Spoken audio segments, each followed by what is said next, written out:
Welcome, friends. So let's begin with the invocation of Piro Murshid Inayat Khan. Towards the One, the perfection of love, harmony, and beauty, the only being, united with all the illuminated souls who form the embodiment of the Master, the Spirit of guidance.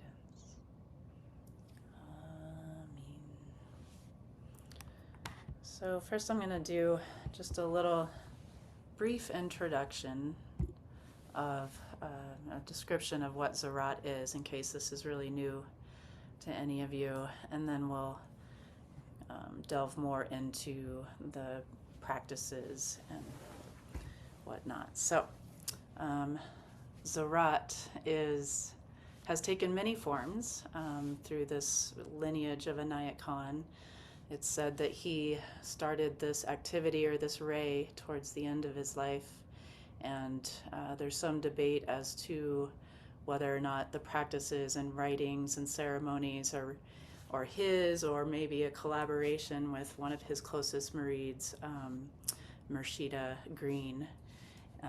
But either way, it kind of allows for kind of some variations on how we practice it, but really at the core of this ray and this activity is just our connection with nature, our connection with the sacredness of life, and how that can be an influence and inspiration for how we cultivate our own hearts, cultivate our lives, purify our minds.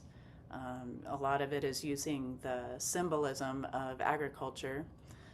It's said that Ziraat means agriculture in Arabic, or there's some thought that maybe it started with Zoroastrian religion, and then it was a word for seed. But, they're all obviously very related to how we connect with nature. So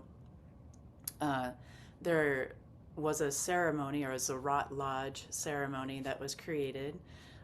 Again, maybe by Inayat Khan, maybe by his murids, but so we're going to base some of our practice this morning on that ceremony, and then we'll also kind of have some free form stuff that I just created or feel would be important for connecting with nature. So first I just want to show you the altar.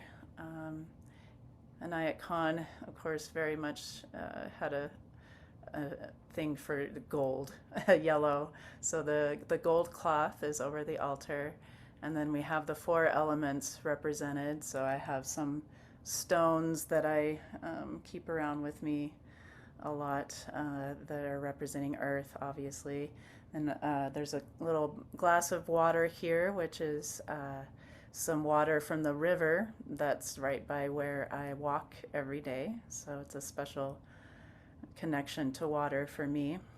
Then we have the fire of the candle burning back there, and then feathers representing air, and then incense burning in the middle. That could represent ether. So yeah, we'll have an altar for each of our classes to help us attune to those elements.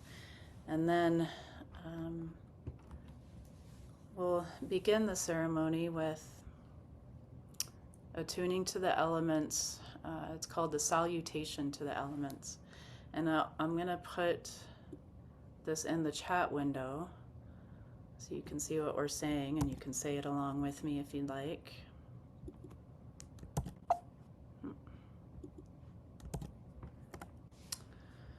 So there's different movements. Traditionally, they say to stand for this. You can certainly stand if you wish, but not required. I'm not going to stand. I feel like it'll just be easier with Zoom to do the movements seated.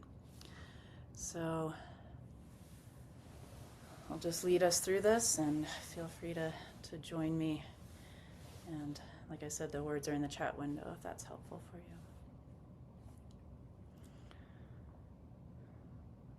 Oh, all productive earth, we humbly offer our love and respect to you. And we'll take a few breaths of earth, breathing in through the nose, breathing out through the nose. Feeling our connection with the earth, with the ground, with our bones.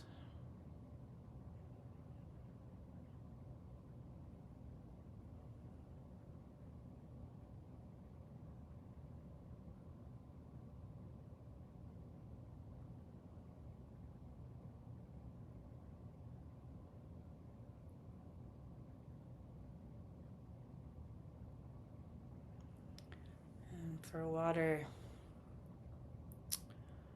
oh, all purifying water, we willingly offer our love and respect to you. And we'll take a few breaths of water, breathing in through the nose and breathing out through the mouth, connecting with that element of water, the rain, the rivers, the blood coursing through our bodies, all the fluids and sense of water around us.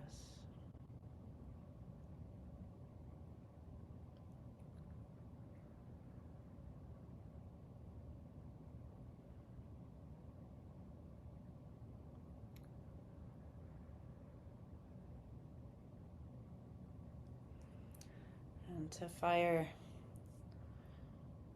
oh, all-consuming fire, we wholeheartedly offer our love and respect to you. And a few breaths of fire, breathing in through the mouth and breathing out through the nose.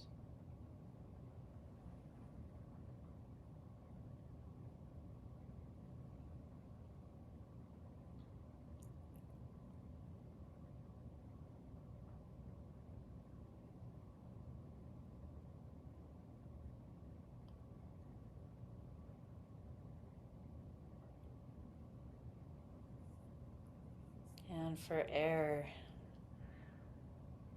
oh, all-pervading air, we gladly offer our love and respect to you. And a few breaths of air, breathing in through the mouth, breathing out through the mouth.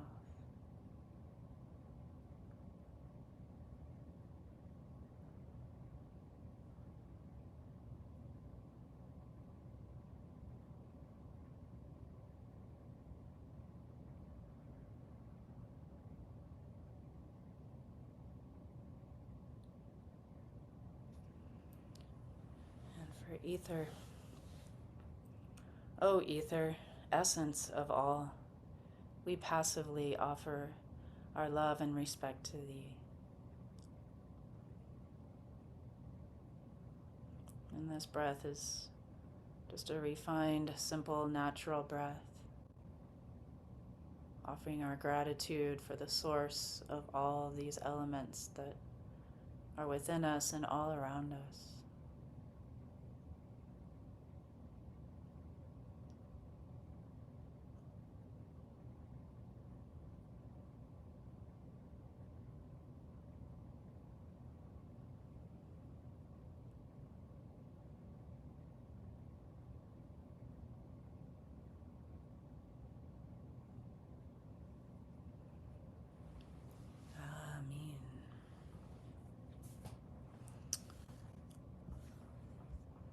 And to further attune us and kind of connect ourselves with this source of all of the elements that are within us, all around us, I'd like to invite you to join me in this song.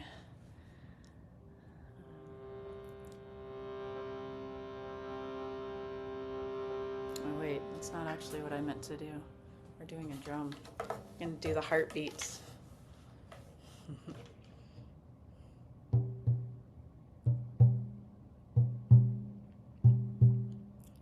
Oh, great Spirit, earth, sun, sky, and sea,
sun, sky, and sea. You are inside and all around me. Oh, great Spirit, earth, sun, sky, and sea. You are inside and all around me. Oh, great Spirit, earth, sun, sky, and sea. You are inside and all around me. Oh, great Spirit, earth, sun, sky, and sea. You are inside and all around me. Oh, great Spirit, earth, sun, sky, and sea. You are inside and all around me.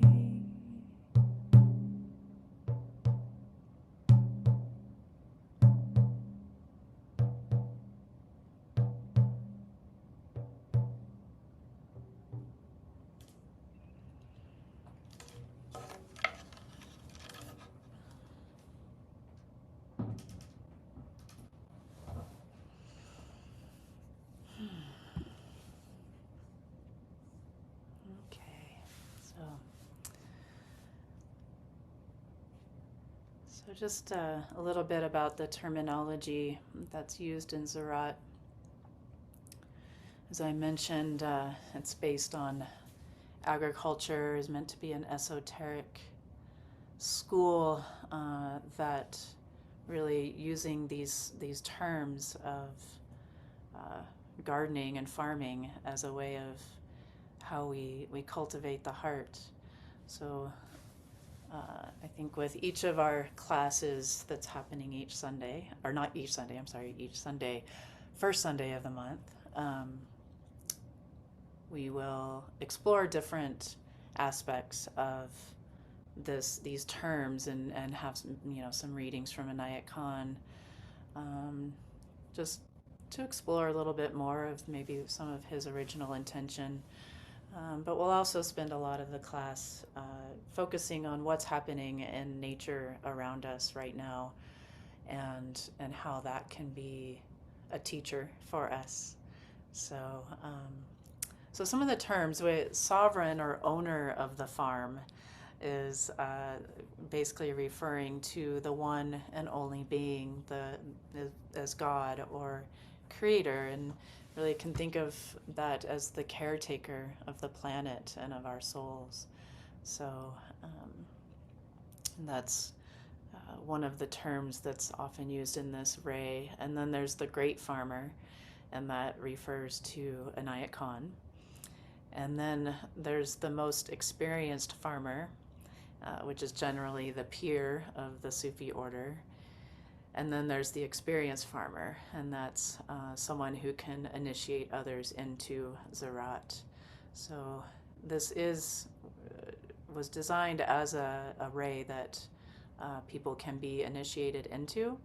And of course, it's also a ray that anyone can practice Ziraat. And I think probably many of you here on this Zoom have already been practicing Ziraat for most of your lives.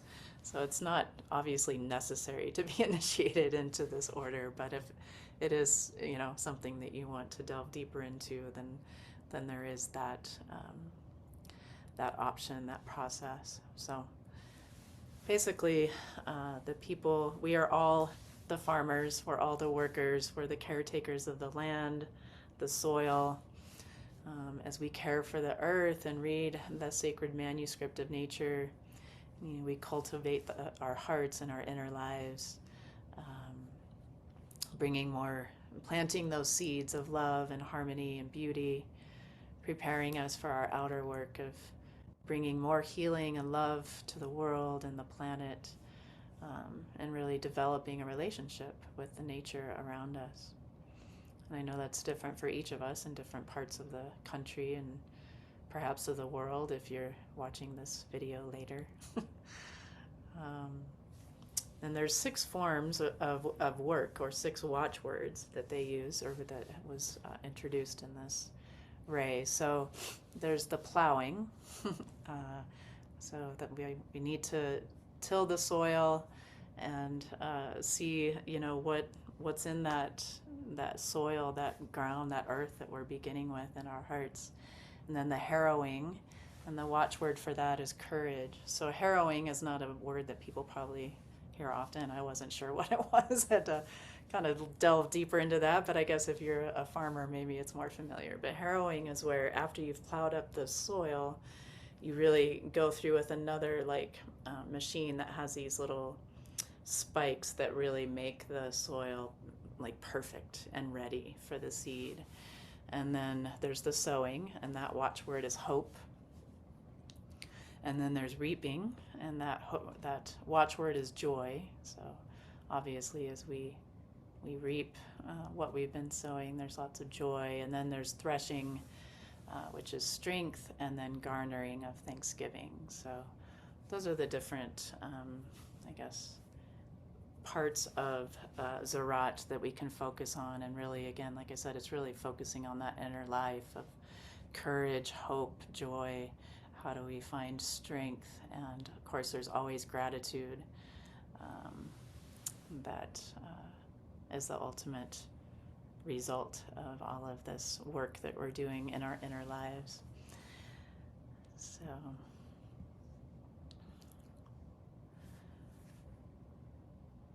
as I said, the core essence of this ray is really our connection with nature. And one of the 10 Sufi thoughts of Inayat Khan, the third one, is one that I think it's always everyone's favorite. I see smiles a lot when people hear this Sufi thought. It's an easy one to accept, at least for me. I think probably for a lot of you. There is one holy book, the sacred manuscript of nature, the only scripture that can enlighten the reader. So I'm going to read a little bit from this Ziraat reader, and this was compiled by Vakil Forrest Schomer many years ago, and it's just lots of good articles and information about this ray, and it is available online. If anyone wants more of that, I can send it to you. Feel free to reach out. But I'm going to read from Religious Gothica's number 57 on the Sacred Manuscript of Nature by Inayat Khan. The Sufi, when the eye of his soul is opened and his sight is keen, reads in the manuscript of nature the divine law, which has been read from the same source and taught by the teachers of humanity to their followers. Though language does not suffice to express the inner truth, yet what little of it could be expressed in words has been inscribed by the pen and handed down to posterity from time to time as a sacred book. Men have fought over and disputed over the authenticity of these books, and would not accept any other book of similar character, and clinging thus to the book and losing the sense of it, have formed diverse sects. The Sufi has in all ages respected all such books, and has traced in the Vedanta, Zendavesta, Kabbalah, Bible, Quran, and all other sacred scriptures the same truth which he reads in the incorruptible manuscript of nature, the only holy book, the perfect and living model that teaches the inner law of life. All scriptures before nature's manuscript are as little pools of water before the ocean. To the eye of the seer, every leaf of the tree is a page of the holy book that contains divine revelation, and he has inspired every moment of his life by reading and understanding the holy script of nature. I'll read that last paragraph again. All scriptures before nature's manuscript are as little pools of water before the ocean. To the eye of the seer, every leaf of the tree is a page of the holy book that contains divine revelation, and he or she has inspired every moment of their lives by reading and understanding the holy script of nature.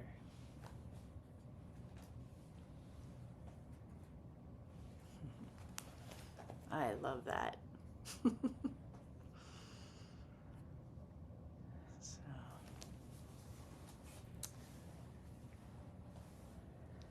So now I just want to turn our attention towards what's going on in nature right now. And as you know, we're really in the deepest, darkest time of the year. I know that a few weeks ago we did celebrate the winter solstice, which is celebrating the return of the light.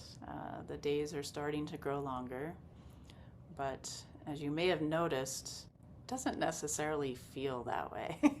At least it doesn't for me. Like, it's really, if you look at how long the day was on winter solstice and how long the day was today, it was about 5 minutes longer.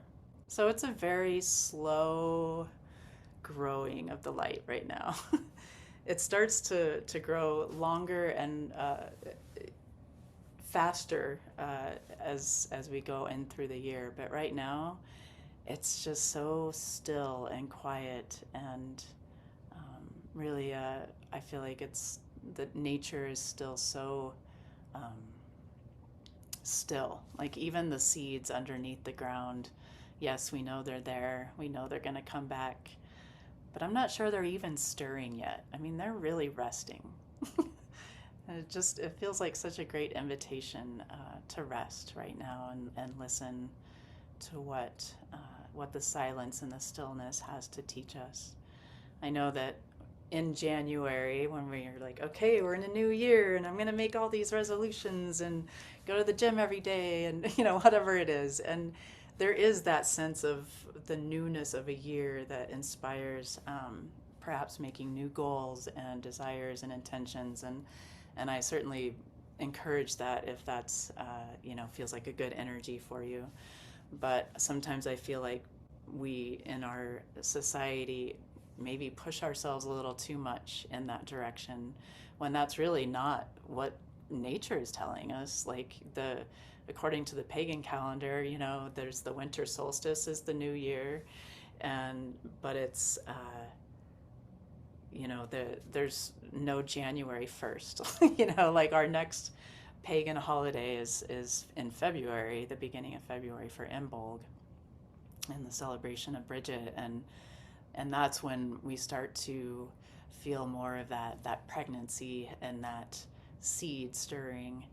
But right now, I think it's really still a time of quiet and stillness. And I love the snowy mornings when it's just so quiet. Like, it's just a certain sense of the sound or lack of sound when you go out into that fresh snow, which I'm personally missing right now because we haven't had really much snow here in Colorado for a month at least.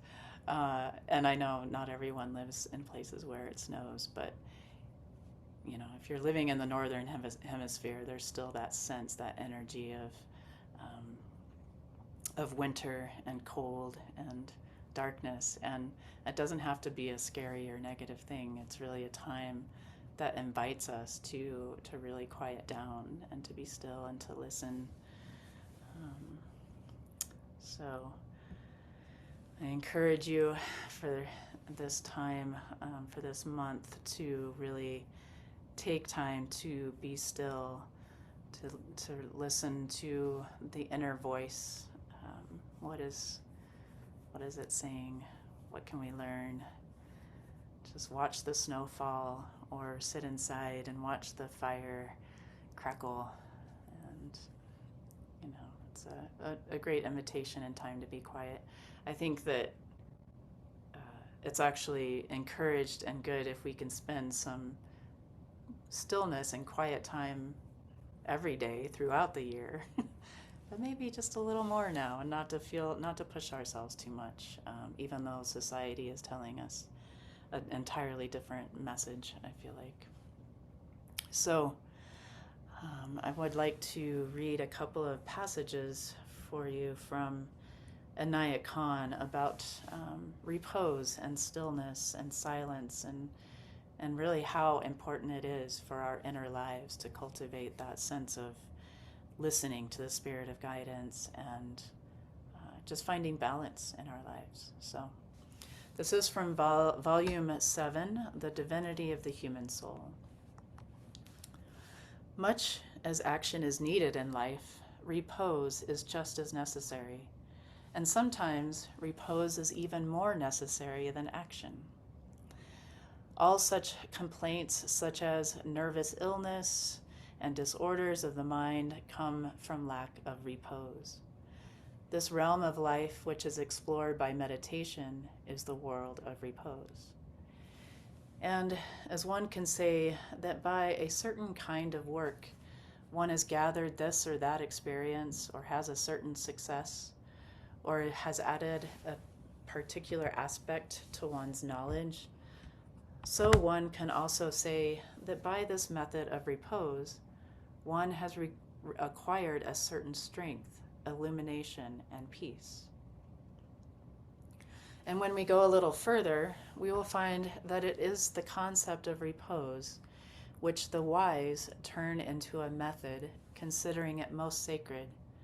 For by this process, they attain to something much more valuable than anything our actions can bring us. Repose is what the wise turn into a method, considering it most sacred. For by this process, they attain to something much more valuable than anything that actions can bring us.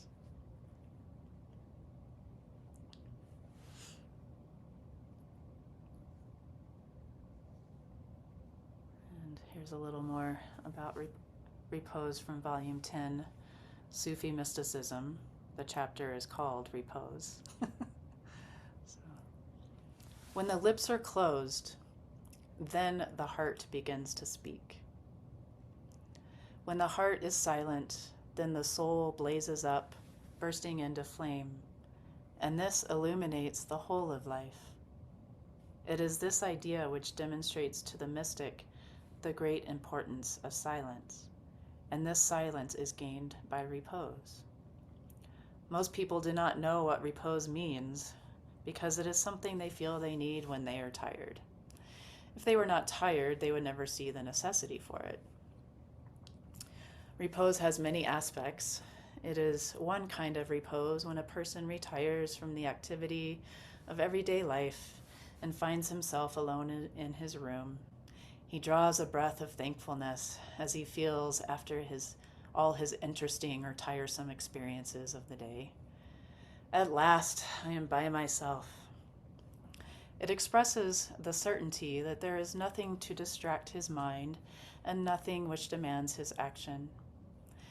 At that moment, his soul has a glimpse of relief, the pleasure of which is inexpressible. However, the intoxication of life, from which every man suffers, is such that he cannot fully appreciate that moment of relief that everyone expects when it is time to retire after the activities of his daily life, whether he be rich or poor, tired or not. Does this not teach us that there is a great mystery in repose, a mystery which people are very often ignorant? Besides, we always find that a thoughtful person has repose by nature, and one who has repose is naturally thoughtful. It is repose which makes one more thoughtful, and it is continual action which takes away thoughtfulness, even from a sensible person. think I'm getting the idea of how important silence and repose is. I hope you are too. All right, I have one more reading that kind of brings us back into nature. So this is from volume 7, called In an Eastern Rose Garden, on the Silent Life. Perhaps many of us have experienced at some time or other in our own home or in a church, a temple, or other religious place, how there is a kind of silence as we sit there. Compared with a bazaar, a market, or a factory, there is no activity. If, under such circumstances, we noticed the condition of our own self, of our mind, of our thoughts, of our body, and have felt any comfort, have we then asked ourselves why we felt such comfort and rest? Then take another experience. We may be a few moments or a few hours in the woods, away and apart from everybody. It may seem as if even the trees and the leaves are keeping silence. The feelings that we have at such time cannot be expressed in words. These feelings cannot be called pleasure, because what we are accustomed to in pleasure or in joy is not the same. We can only say that peculiar pleasure or that peculiar joy. There is no name for it, and yet it is a true experience of the soul. What was in the wilderness that gave that peace and joy? What was it that came to us in the forest, the solitude?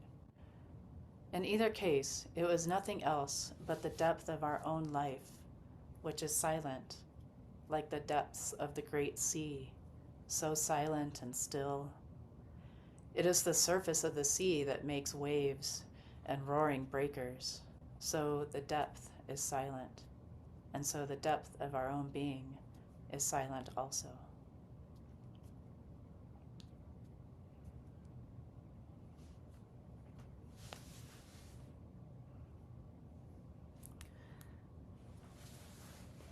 So,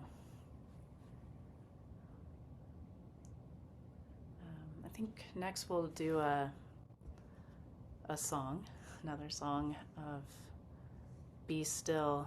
And again, feel free to join me in this. And I saw some of you grabbing drums and tambourines, whatever. Feel free to join me. I love that in whatever way you wish.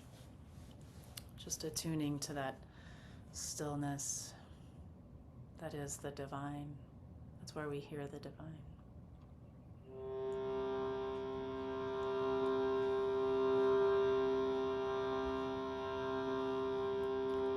Be still and know that I am God.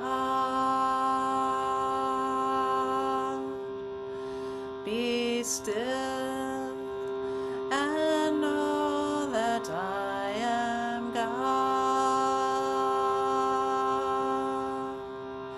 Be still, be still, and know. Be still, be still, and know.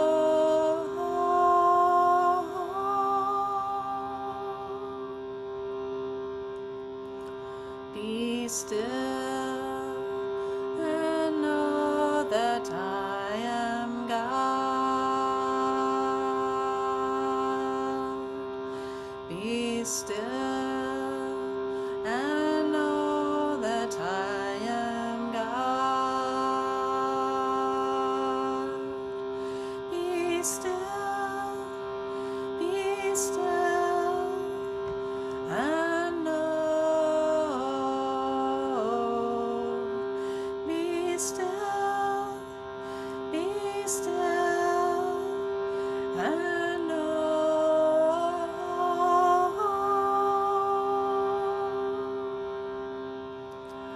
Be still and know that I am God.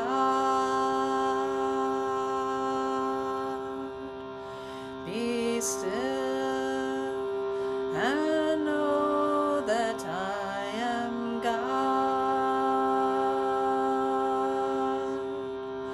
Be still, be still, and know. Be still, be still, and know.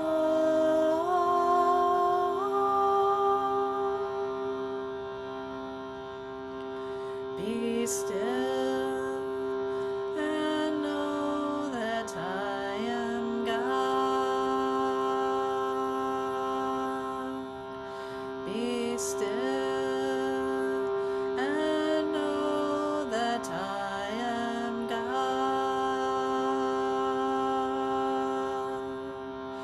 Be still, be still, and know. Be still, be still, and know.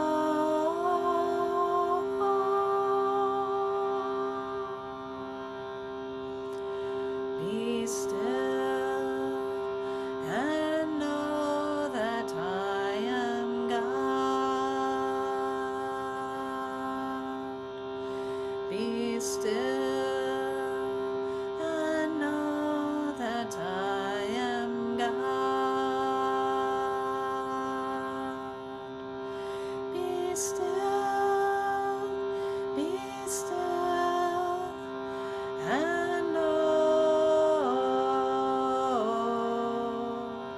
Be still, be still, and know.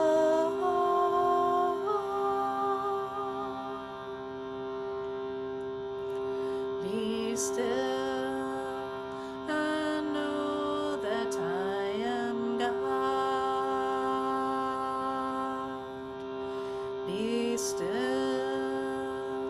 and know that I am God.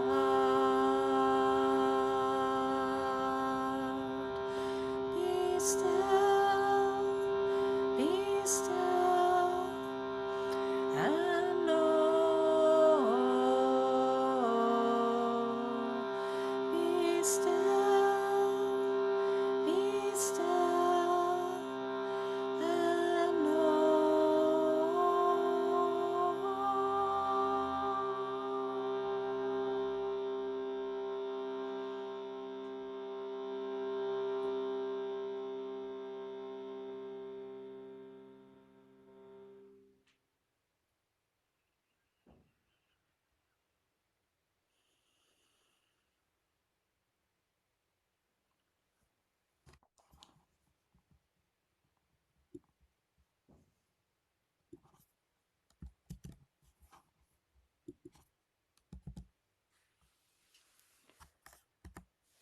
And while we're in this place of stillness and quiet,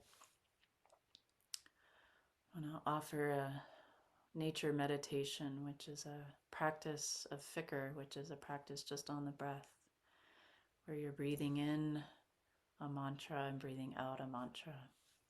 So I put in the chat window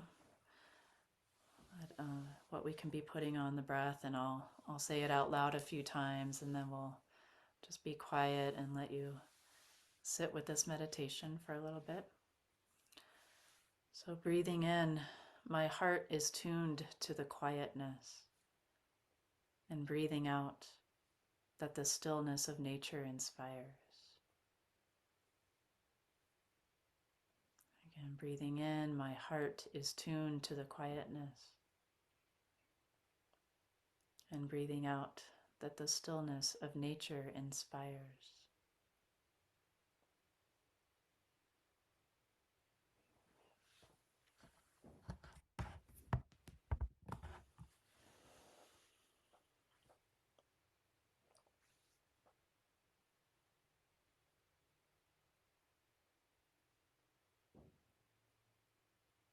Breathing in, my heart is tuned to the quietness.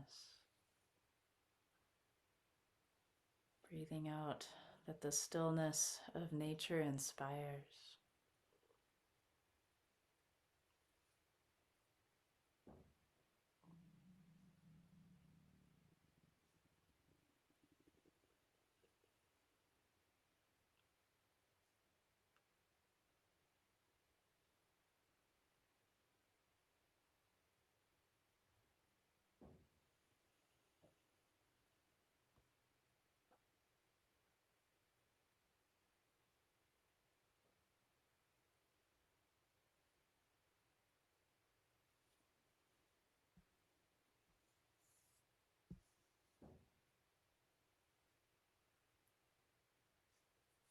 Breathing in, my heart is tuned to the quietness. Breathing out that the stillness of nature inspires.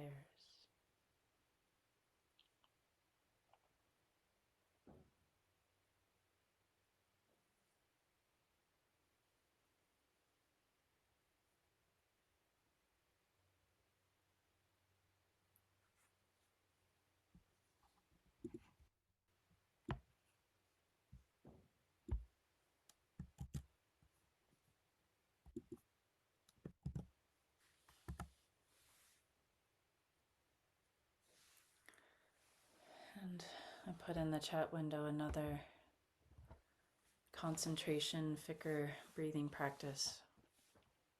Breathing in, O sublime nature, and breathing out, in thy stillness, let my heart rest. Breathing in, O sublime nature, and breathing out, in thy stillness, let my heart rest.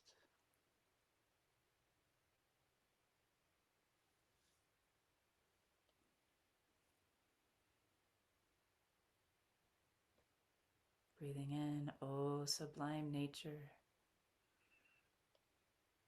Breathing out, in thy stillness, let my heart rest.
Breathing in, O sublime nature. Breathing out, in thy stillness, let my heart rest.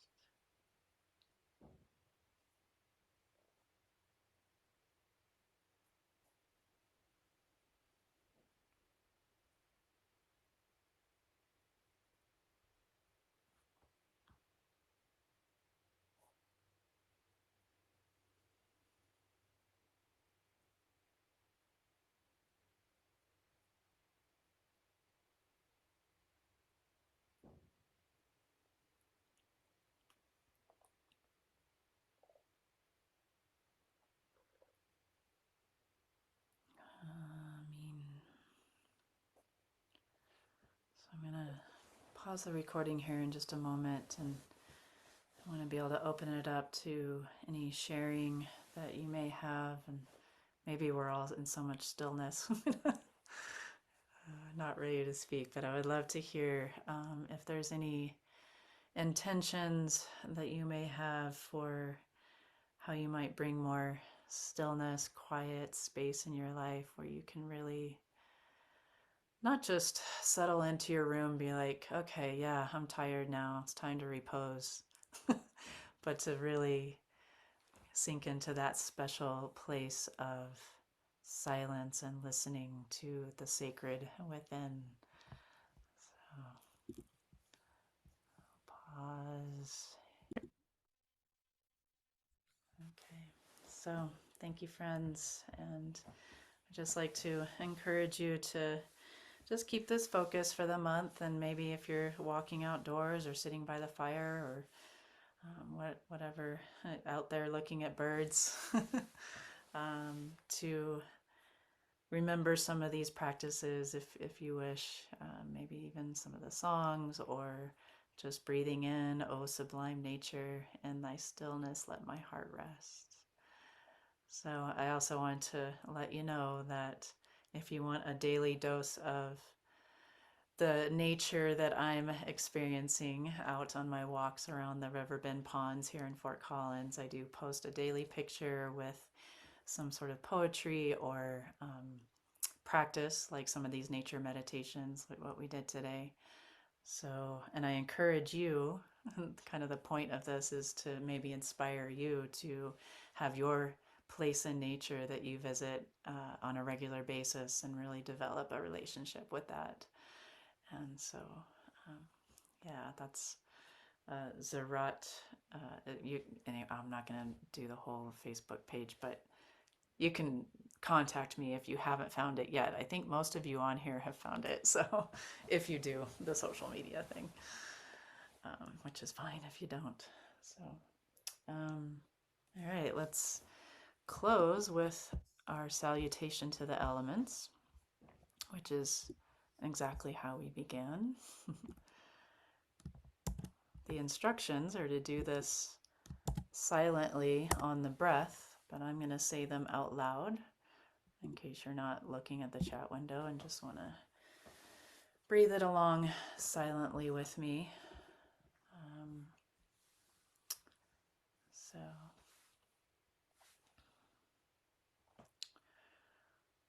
oh, all productive earth, we humbly offer our love and respect to you.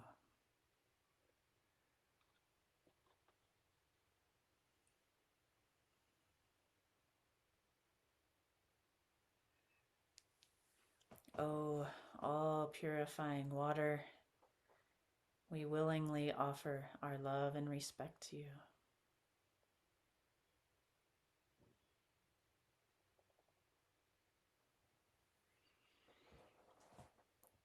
Oh, all-consuming fire, we wholeheartedly offer our love and respect to you.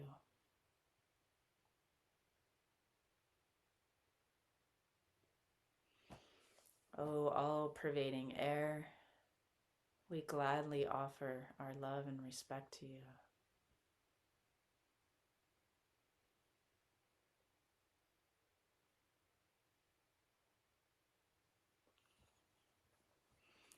O ether, essence of all, we passively offer our love and respect to you.